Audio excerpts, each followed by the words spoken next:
Yes, next question है हमारा question number 6, 6 number का क्वेश्चन। जल्दी से निकाल लीजिए फटाफट। ओके, उसने लिखा हुआ है prepare double column cash book, मतलब बनानी है अपने को डबल कॉलम कैश बुक। अच्छा, लिखा है क्या कैश एंड बैंक कॉलम? हाँ, लिखा हुआ है। ओके, तो चलिए पहले तो हेडिंग लिखते हैं हम। यहाँ हेडिंग लिखना होता है हमें, बिल्कुल लिखेंगे हम। तो हेडिंग क्या लिखना है हमें? बोले sir double column cash book. उसके नीचे जस्ट लिख देते हैं हम with cash and bank column, क्योंकि डिस्काउंट की भी एक डबल कॉलम कैश बुक होती है, इसलिए हम क्लेरिफाई कर रहे हैं कि कैश और बैंक वाली डबल कॉलम कैश बुक बना रहे हैं। ओके, फिर ये साइड क्या होता है? डेबिट, और ये वाला साइड क्या होता है? क्रेडिट। तो डेबिट और क्रेडिट अपन फटाफट लिख लेते हैं, ये डेबिट और ये क्रेडिट। यहाँ पर date particular voucher number LF, ये कॉलम काहे का होता है? कैश का। ये कॉलम काहे का होता है? बैंक का। ऐसे इधर कॉलम बनाएंगे date particular voucher number LF। फिर ये कॉलम काहे का? कैश का। ये कॉलम काहे का? बोले सर बैंक का। ठीक है, पहली एंट्री उसने बोली कैश इन हैंड, हाथ में रुपया, कैश। तो कैश का बैलेंस हमेशा डेबिट साइड आता है, कैश का बैलेंस हमेशा डेबिट साइड आता है। तो ये लिखा हमने 2017 फरवरी 1। ओपनिंग बैलेंस किस नाम से लिखते हैं हम? बैलेंस BD के नाम से। ये लिखा हमने बैलेंस BD। कौन से कॉलम में लिखना है? बोले सर कैश के कॉलम में लिखना है। ये हमारी पहली एंट्री। आगे और कुछ भी लिखा है, bank over draft, bank over draft. तो बैंक बैलेंस बोलता तो कहाँ लिखते हैं हम? डेबिट में। बैंक बैलेंस का मतलब वो डेबिट बैलेंस है, डेबिट में लिखना है आपको। बट बैंक ओवरड्राफ्ट मतलब वो क्रेडिट साइड आएगा। वो सर ओवरड्राफ्ट क्या होता है? अरे कितनी बार तो मैंने बताया कि जब बैंक में डिपॉजिट अमाउंट से ज़्यादा हम विड्रॉ कर लेते हैं, जितना डिपॉजिट है उससे ज़्यादा हमने विड्रॉ कर लिया, तो वो कहलाता है आपका बैंक ओवरड्राफ्ट। ये फैसिलिटी करंट अकाउंट में ही मिलती है, मतलब बिजनेसमैन को मिलती है। सेविंग अकाउंट पे ये फैसिलिटी नहीं मिलती है। तो बैंक ओवरड्राफ्ट का बैलेंस कहाँ आएगा? क्रेडिट साइड में। कहाँ आएगा? क्रेडिट साइड में। ये लिखा हमने 2017 फरवरी 1। ओवरड्राफ्ट है सर, क्या बैंक ओवरड्राफ्ट के नाम से लिखेंगे? अरे ओवरड्राफ्ट के नाम से थोड़ा ना आएगा, वो ओपनिंग बैलेंस है। बैंक ओवरड्राफ्ट ओपनिंग बैलेंस है, और ओपनिंग बैलेंस को हमेशा किस नाम से लिखते हैं? बैलेंस BD के नाम से। ये लिखा हमने बाय बैलेंस BD। अब बैंक का है तो अमाउंट कहाँ आएगा? बैंक के कॉलम में। गड़बड़ मत कर देना ना, बैंक का है तो कहाँ आएगा? बैंक के कॉलम में। ये लिख दिया हमने। Next, received cash, cash, cash received हो रहा है किससे? राम से। कैश रिसीव हुआ, रिसीव हुआ तो हमारे पास कैश क्या हुआ? इंक्रीज हुआ। कैश क्या हुआ? दुकान में बढ़ गया। जब दुकान में कैश क्या हो गया? बढ़ गया। तो फिर कहाँ लिखना है? डेबिट साइड में। तो डेबिट साइड में लिखेंगे फरवरी 2 को टू राम अकाउंट। कौन से कॉलम में आएगा? कैश के कॉलम में। ये लिख दिया हमने। नेक्स्ट, फरवरी 3 को sold goods to Ranu, Ranu को नगद माल बेचा। जब हमारा ट्रांजैक्शन कैश में हो, जब हम कैश में सेल कर रहे हैं, तो नाम से फिर कोई मतलब नहीं होता है। जब हम गुड्स को काय में सेल कर रहे हैं? कैश में। तो फिर नाम को इग्नोर करिए आप, नाम को मत ध्यान दीजिए, नाम मत देखिए आप, नाम मत देखिए आप। तो अब क्या पढ़ूँ मैं? बोले सर आप पढ़ो इसको कि sold goods for cash, sold goods for cash, इतना पढ़ना हमें। ठीक है, माल बेचेंगे तो पैसा दुकान में आएगा, माल बेचेंगे तो रुपया दुकान में आएगा। और हमें किसको देखना है? रुपए को। हमें किसको देखना है? रुपए को। रुपए आ रहे हैं तो कहाँ लिखना है आपको? डेबिट साइड में। डेट लिखी हमने फरवरी 3। अब मुझे रानू से कोई मतलब नहीं है, तो फिर सेल्स आएगा। तो क्या लिखेंगे हम? To sales. कैश में है तो कैश के कॉलम में आएगा, ये 500। Okay, next, check received from Mohan, Mohan से चेक मिला। जब भी हमें चेक मिलता है तो उसे हम कैश बुक में नहीं लिखते हैं, जब भी हमें चेक रिसीव हो रहा है तो उसे हम कैश बुक में नहीं लिखते हैं। तो इसके लिए मैंने नोट लगा दिया कि February 10 check received from Mohan will not recorded in cash book. This transaction record in general proper में लिखेंगे। तो चलिए 10 तारीख वाली एंट्री यहाँ पर नहीं आएगी। ओके, नेक्स्ट आगे बढ़ते हैं हम। आगे उसने देखिए लिखा हुआ है कि 11 तारीख को क्या लिखा हुआ है सर? अरे बिल्कुल क्लियर लिखा हुआ है, deposited above cheque in the bank. ये चेक उठाकर हमने बैंक में क्या कर दिया? डिपॉजिट। चेक उठाया, दुकान में था, कहाँ रखा था? दुकान में। तो दुकान से चेक क्या किया हमने? उठाया। दुकान से चेक उठाया और उठा कर सीधे कहाँ जमा कर दिया? बैंक में। तो बैंक बैलेंस क्या होगा? बढ़ जाएगा। बैंक बैलेंस क्या होगा? बढ़ जाएगा। और जब बैंक बैलेंस बढ़ता है तो कहाँ लिखते हैं हम? डेबिट साइड में। तो कितनी डेट है? सर डेट है 11 तारीख को। ठीक है। किसका चेक है? बोले उससे कोई मतलब ही नहीं हमें, हम चेक को जमा कर रहे हैं। तो वो क्या लगेगा? Cheque in hand. जो हाथ में रखा हुआ चेक था वो उठाकर बैंक में जमा किया। जो हाथ में चेक रखा हुआ था वो उठाकर बैंक में जमा। हाथ मतलब बिजनेस में रखा हुआ था, तो जो बिजनेस में चेक रखा था वो उठाकर बैंक में जमा कर रहे हैं। जब चेक बैंक में डाल रहे हैं हम तो हमारा बैंक बैलेंस क्या हो जाएगा? बढ़ जाएगा। बढ़ जाएगा, इसलिए कहाँ लिखेंगे हम? डेबिट साइड में, to cheque in hand account. कौन से कॉलम में आएगा अमाउंट? बैंक के कॉलम में। कौन से कॉलम में अमाउंट आएगा? बैंक के कॉलम में। तो ये बैंक के कॉलम में लिखा हमने 720। बोले सर वो उसका अमाउंट नहीं दिया था। अरे तो वो लिख रहा है ना कि अबाउट चेक, मतलब जो 10 तारीख को मिला था। 10 तारीख को चेक कितने का मिला था? 720 का। तो वही वाला चेक जमा करा होगा ना जिसमें 720 लिखा है। ये अमाउंट वो वाला है। हाँ, थोड़ा ध्यान दिया करो। नेक्स्ट है विड्रॉ फ्रॉम बैंक 940। बैंक से रुपए निकाले। नहीं बताया काहे के लिए निकाले, तो बिजनेस के लिए निकाले। बैंक से रुपए निकाल के दुकान में रख दिए हमने। बैंक से रुपए निकाल के कहाँ रख दिए? दुकान में। जब मैं बैंक से रुपए निकालूंगा तो मेरा बैंक बैलेंस क्या हो जाएगा? कम हो जाएगा। जब मैं बैंक से रुपए निकालूंगा तो मेरा बैंक बैलेंस क्या हो जाएगा? कम हो जाएगा। और मेरा कैश बैलेंस क्या हो जाएगा? बढ़ जाएगा। अब एक बैलेंस क्या हो रहा है? कम। एक बैलेंस क्या हो रहा है? कम। बैंक का बैलेंस कम हो रहा है और कैश का बैलेंस क्या हो रहा है? इंक्रीज हो रहा है। तो फिर मुझे इसे दोनों साइड लिखना पड़ेगा। डेबिट साइड भी लिखना पड़ेगा और क्रेडिट साइड भी लिखना पड़ेगा।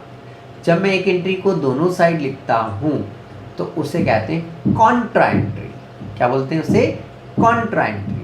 और कॉन्ट्रा एंट्री दो ही तरह की ट्रांजेक्शन की होती है, या तो बैंक में हम कैश जमा कर रहे हो या बैंक से कैश क्या कर रहे हो? हम निकाल रहे हैं। तो अभी ये सिचुएशन जो आ रही है वो हम बैंक से पैसा निकाल रहे हैं, मतलब इसकी कॉन्ट्रा एंट्री होगी। ओके, तो पहले तो डेट लिख देते हैं हम दोनों तरफ। दोनों तरफ क्या लिख देते हैं? डेट। ठीक है, ये लिख दिया हमने डेट, 15 फरवरी और 15 फरवरी। ठीक, ओके। नेक्स्ट अब क्या करना है हमें? अब पहले अमाउंट लिखेंगे हम ये नाम बाद में लिखेंगे। पहले क्या लिखेंगे? अमाउंट। ओके, ठीक है सर, आप जैसा समझाओ। बैंक से रुपए निकाल रहे हैं तो पहला स्टेप क्या हुआ? बैंक से रुपए निकाल के दुकान में ला रहे हैं। बैंक से रुपए निकाल के दुकान में ला रहे हैं तो पहला स्टेप क्या हुआ? बैंक। तो पहले बैंक के बारे में सोचो। किसके बारे में सोचना है? बैंक के बारे में। बताओ, बैंक बैलेंस बढ़ेगा या कम होगा? बोले सर कम होगा। तो बैंक बैलेंस कम हो रहा है मतलब कहाँ लिखना है अपने को? क्रेडिट साइड में। तो अमाउंट हम यहाँ क्रेडिट साइड में बैंक के कॉलम में लिख देंगे। किस कॉलम में लिखेंगे? बैंक है। मैं बात अभी अमाउंट की कर रहा हूँ कि कौन से कॉलम में लिखना है। तो मेरा बैंक बैलेंस कम हो रहा है, मेरा बैंक बैलेंस कम हो रहा है तो कहाँ लिखेंगे हम? क्रेडिट साइड में। तो अमाउंट कितना है? 940। ठीक है भाई, अब अमाउंट लिखा हमने 940। ठीक है, लिख रहा हूँ। ये लिख दिया 940। तो ये 940 मैंने अमाउंट लिख दिया। क्लियर है? ओके। सर इसके बाद में क्या करना है, यहाँ बैंक बैलेंस कम हो गया, सोच लिया ना आपने, बैंक बैलेंस कम हुआ। अब मुझे क्या करना है, अब मुझे क्या करना है कि कैश के बारे में सोचना है। अब बताओ दुकान में कैश क्या हुआ, बोले सर दुकान में कैश क्या हो गया, बढ़ गया। और कैश बढ़ता है तो कहाँ लिखते हैं हम, डेबिट साइड में। तो यहाँ कहाँ लिख दूंगा मैं, डेबिट साइड में लिख दूंगा। ये भी क्लियर, ओके। नेक्स्ट, अब क्या करना है मुझे, बोले सर जो कॉन्ट्रा एंट्री करते हैं ना उसके लिए LF के कॉलम में C लिख देते हैं। तो चलो यहाँ मैंने C लिख दिया, क्लियर है यहाँ तक, ओके। अब क्या लिखना है, नाम लिखना है। अब क्या लिखना है, नाम लिखना है। तो नाम कैसे लिखना है, नाम ऐसे लिखना है कि जैसे इधर मैंने अमाउंट कहाँ लिखा, बैंक के कॉलम में। अमाउंट कहाँ लिखा, बैंक के कॉलम में। अमाउंट कहाँ लिखा, बैंक के कॉलम में। तो फिर मैं नाम लिखूंगा यहाँ पर कैश अकाउंट। अमाउंट कहाँ लिखा, बैंक के कॉलम में, तो नाम क्या लिखना है, कैश। और यहाँ अमाउंट कहाँ लिखा अपने, कैश के कॉलम में, तो नाम क्या लिखेंगे, बैंक। क्योंकि कैश के कॉलम में अमाउंट लिखा है तो यहाँ कैश का नाम नहीं लिख सकते। यहाँ आपने अमाउंट यदि कैश में लिखा है तो नाम कैश नहीं लिख सकते हैं। अमाउंट आपने बैंक लिखा है तो नाम आप बैंक नहीं लिख सकते हैं। हमें कॉन्ट्रा नाम लिखना है, कॉन्ट्रा मतलब अपोजिट वाले का। तो अमाउंट कहाँ है, बोले सर बैंक में, तो नाम क्या आएगा, कैश। अमाउंट कहाँ है, कैश में, तो नाम क्या आएगा, बैंक। और LF के कॉलम में दोनों तरफ क्या आएगा, C मतलब कॉन्ट्रा। तो ऐसे हमें कॉन्ट्रा एंट्री करनी है, clear, okay. Next, purchase goods, माल खरीदा और पेमेंट में चेक दिया। माल खरीदा और पेमेंट में चेक दिया। माल खरीदा, पेमेंट में चेक दिया। चेक का पेमेंट कहाँ से होगा, बैंक से। चेक का पेमेंट कहाँ से होगा, बैंक से। जब चेक का पेमेंट बैंक से होगा तो मेरा बैंक बैलेंस क्या होगा, कम होगा। मेरा बैंक बैलेंस क्या होगा, कम होगा ना, हाँ। तो मेरा बैंक बैलेंस क्या हो जाएगा, कम। तो जब बैंक बैलेंस कम होता है तो कौन सी साइड लिखते हैं हम, क्रेडिट साइड में, बिल्कुल। तो यहाँ लिखेंगे हम डेट 70, ठीक है, by purchases account, by purchases account, ठीक है। अब बाय परचेसेस अकाउंट में इसमें ट्रेड डिस्काउंट बताया शायद, हाँ बताया सर। तो ट्रेड डिस्काउंट पहले लेस होगा, जो अमाउंट बचेगी वो यहाँ लिखना है। ट्रेड डिस्काउंट पहले लेस होगा, जो अमाउंट बचेगी वो लिखना है। तो चलो ट्रेड डिस्काउंट का कुछ कैलकुलेशन देख लेते हैं, ठीक है सर। सबसे पहले कितना अमाउंट बताया उसने, बोले सर 500 रुपीज़ का माल है। डिस्काउंट कितने परसेंट है, 5%। तो इस 500 में पहले तो इंटू फिर 5%। तो 5% ऐसे लिखते हैं हम, 5/100 आएगा, ठीक सर। फिर 5% निकालना पड़ेगा इसका, इक्वल, ठीक है। काटो भाई काटो, इसको 0 से 0 काट दी तो 5 और 5 का गुणा होगा। इट मीन्स डिस्काउंट कितना आ रहा है, 25 रुपये आ रहा है। ये 25 रुपये क्या कहलाएगा आपका, ट्रेड डिस्काउंट। ट्रेड डिस्काउंट को वैल्यू में से, वैल्यू मतलब 500 में से, 500 में से ये डिस्काउंट पहले क्या होगा, लेस होगा। 500 में से ये डिस्काउंट क्या होगा, पहले लेस होगा। लेस होने के बाद जो अमाउंट बचेगा यार है, ये अमाउंट हम क्या करेंगे, बैंक के कॉलम में लिखेंगे। इतने अमाउंट का हमने उसको चेक दिया होगा। हमने चेक 500 का नहीं दिया होगा, डिस्काउंट काट के फिर 475 का चेक दिया होगा। तो मेरा बैंक बैलेंस जो कम होगा वो कितने रुपए से कम होगा, 475 रुपीज़ से। तो ये लिख दिया हमने 475, ओके। नेक्स्ट आगे चले हम। अगली एंट्री है बेटा फरवरी 20 को, withdraw 175 from bank for personal expenses. अब हम बैंक से पैसे तो निकाल रहे हैं, बैंक से पैसे तो निकाल रहे हैं हम, बट उसे दुकान में ना ले जाकर कहाँ ले जा रहे हैं, अपने घर ले जा रहे हैं। दुकान में पैसे नहीं ले जा रहे हैं, बैंक से पैसे निकाले और घर ले गए, बैंक से पैसे निकाले और घर ले गए। तो बस बैंक बैलेंस कम होगा, बस बैंक बैलेंस कम होगा, कैश पे इसका कोई फ़र्क नहीं पड़ेगा। तो सिंपल एंट्री होगी, कॉन्ट्रा नहीं होगी। तो बैंक बैलेंस क्या हो रहा है आपका, कम हो रहा है, कम हो रहा है तो कहाँ लिखेंगे आप, क्रेडिट साइड में, डेट क्या है? बोले सर फरवरी 20। बाय ड्राइंग लिखते हैं इसको, पर्सनल यूज़ के लिए पैसा निकालते हैं तो बाय ड्राइंग आएगा बैंक के कॉलम में, तो ये बैंक के कॉलम में लिख दिया। Okay next, paid a salary to Tiwari by cheque ₹400। जब भी किसी एक्सपेंसेस का हम पेमेंट करते हैं तो नाम पर हम ध्यान नहीं देते हैं। जब भी हम किसी एक्सपेंसेस का पेमेंट करते हैं तो नाम पर हम ध्यान नहीं देते, तो नाम हटा देते हैं यहाँ पर। ठीक है, अब हमने सैलरी दिया है, सैलरी दिया है और वो भी कहाँ से दिया है? चेक से। तो जिसको भी हमने सैलरी चेक से दिया है, चेक में सैलरी में चेक दिया है, तो वो चेक का पेमेंट लेने कहाँ पहुँचेगा? मेरी बैंक में। बैंक वाली मैडम को चेक देगा, मैडम मेरे अकाउंट से उतने पैसे काटेगी और उसको दे देगी, तो मेरा बैंक बैलेंस क्या हो रहा है? बोले सर आपका बैंक बैलेंस क्या हो रहा है? कम हो रहा है। और बैंक बैलेंस कम होता है तो कहाँ लिखते हैं हम? क्रेडिट साइड में। तो इसे कहाँ लिखेंगे? क्रेडिट साइड में। डेट फरवरी 28 है ना। अब हमें तिवारी नहीं लिखना है, हमें सैलरी लिखना है। एक्सपेंसेस में पर्सन के नाम को ध्यान नहीं देते हैं, तो तिवारी नहीं लिखना है, क्या लिखना है? सैलरी। तो बाय सैलरी अकाउंट आएगा कौन से कॉलम में? बैंक के कॉलम में। तो ये बैंक के कॉलम में लिखा हमने ₹400। ये सारे ट्रांजेक्शन हमारे कंप्लीट हो गए। अब हमें बैलेंस निकालना है, तो बैलेंस पहले किसका निकालेंगे हम? कैश का। तो हम एक काम करते हैं, बैंक को छुपा लेते हैं, बैंक को देखना ही नहीं हमें। तो चलो ये हमने बैंक को क्या कर दिया? हाइड कर दिया। ओके, अब क्या करना है? बोले सर अब ये करना है कि पहले कैश का डेबिट का टोटल लगा लेते हैं हम। तो ओके, ये वर्किंग नोट में आ जाते हैं हम। बैलेंस सीडी के नाम से लिखेंगे जो कम पड़ेगा, ये बता चुके हैं हम आपको। तो पहले कैश लिख लूँ मैं नीचे, ये लिख लिया। कैश का डेबिट साइड का टोटल जल्दी से लगाओ तो कितना रहा है? ये सारी अमाउंट जोड़ना है, इसको जोड़ो जल्दी से, कितना हो रहा है? हाँ बिल्कुल, किसी ने बताया मेरे को 4,430 रुपये। कैश के क्रेडिट की टोटल, ओह सर क्रेडिट में तो एक भी अमाउंट नहीं है। हाँ ठीक है ना, कोई बात नहीं, ज़ीरो लिख लिया मैंने। डेबिट में से क्रेडिट घटाएंगे तो कितना कम पड़ रहा है?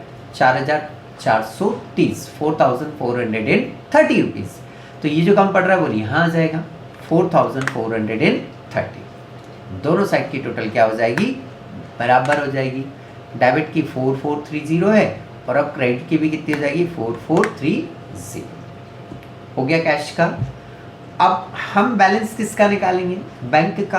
तो एक काम करो, अब कैश को छुपा लो। किसको हाइड कर दो? कैश को हाइड कर दो। अब तो हमने ये कैश को छुपा दिया, ठीक। अब अपना सारा ध्यान किस पर? बोले सर बैंक पर। बैंक का किधर का टोटल ज़्यादा दिख रहा है? बोले बैंक सर क्रेडिट साइड ज़्यादा दिख रहा है। तो ठीक है, ये हमने, अच्छा जहाँ कम पड़ता है वहाँ क्या लिखते हैं? Balance CD. तो अब बैंक का इस साइड में कम पड़ रहा है, बैंक का डेबिट साइड कम पड़ रहा है, तो डेबिट साइड में लिख देंगे फरवरी 28 बैलेंस सीडी, लिख दिया। अब बैंक की क्रेडिट की टोटल लगा लीजिए रफ में बोला मैंने है। बैंक के क्रेडिट की टोटल है 6,990। डेबिट साइड में देखें तो 720 है। क्रेडिट में से डेबिट को क्या करेंगे हम? लेस करेंगे। फटाफट लेस कर लो भाई। तो इसे लेस करेंगे तो कितना डिफरेंस आ रहा है? 6,270। ये जो 6,270 है वो यहाँ पर बैलेंस सीडी के नाम से लिखा जाएगा। ये लिख दिया हमने। टोटल दोनों साइड की लगा लेंगे तो देखो तो भाई क्रेडिट की टोटल कितनी हो रही? 6,990 और डेबिट की टोटल भी कितनी हो रही? 6,990। क्लियर? तो ये हमारे बैलेंस हो गए। बैलेंस कंप्लीट होने के बाद इन्हें नेक्स्ट मंथ में पहली तारीख को ट्रांसफ़र करना पड़ता है। तो ये जो बैलेंस है आपका बैंक का वो इधर आ जाएगा, ये जो बैलेंस कैश का है वो आपका डेबिट आ जाएगा। तो नेक्स्ट मंथ की पहली तारीख फरवरी है, नेक्स्ट मंथ क्या आएगा? बोले सर 1 मार्च आएगा। तो ये जो बैलेंस है 4,430 ये ट्रांसफ़र कर देंगे कैश में। ये बैंक का बैलेंस है वो इधर ट्रांसफ़र हो जाएगा बाय बैलेंस पीटी। कितना? 6,270 किसका है? बैंक का। तो बैंक में आ जाएगा, ये लिख दिया हमने। क्लियर? तो यहाँ पर आकर आपका ये क्वेश्चन जो है वो क्या होता है? कंप्लीट हो जाता है।